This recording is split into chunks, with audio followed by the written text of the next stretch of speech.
Matapos bumida sa isang men's magazine, nag-share ng pang-party ready makeup tips si Solenn Heussaff sa isang live tutorial. Yan ang Star Bites.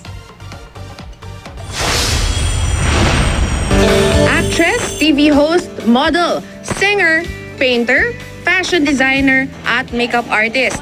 Talaga namang lahat ng talento, hinakot na ng kapuso star na si Solenn Heussaff. At para ma-share sa publiko ang isa sa kanyang mga talent, naghandog siya ng live makeup tutorial. Perfect daw kung a-attend ang party o may date sa gabi ang isa sa mga itinuro ni Solenn na night out makeup. Para ma-achieve yan, ano-ano nga ba ang dapat ilagay na pampaganda? Step 1. Primer and foundation. Mahalaga raw na right shade for your skin color ang gamiting foundation. Pwede raw itong i-apply with dry or wet sponge. Pag may tubig, mas magiging longer lasting and mas makapal ng konti. Step 2. Concealers. So we're gonna use a dark one for the contour and one for under your eyes. Paalala ni Solenn, may angkop na contour daw para sa iba't ibang shape ng face. Pag round face and you want to make your face look longer, then yung contour nyo pababa. Pag square, you want to contour more the sides para mas maging round yung face. Step 3. Eyeshadows, eyeliner, and eyebrows. Para sa eyeshadows, blend light and dark colors daw.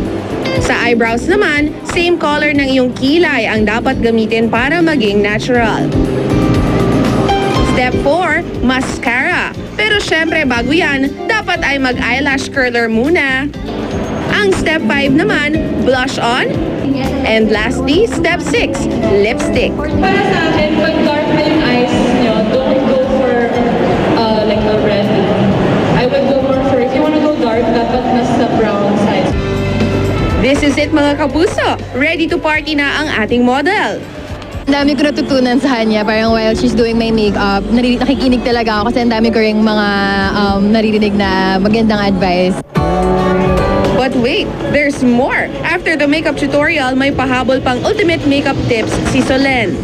Keep everything natural. So kung wala kang time para mag-ayos or kung lazy ka mag-ayos, dapat, for me, yung essentials is concealer. Kung may eye bags, ako may eye bags. Concealer, mascara to open the eyes, and then natural lip tint. So yung mga pinks or dark nudes, pwede. Just remember mga kapuso, it's okay to use makeup to enhance your looks. Pero mas mahalaga pa rin ang inner beauty. Paalala nga ng ating celebrity makeup expert. Be yourself and be confident. Yun lang.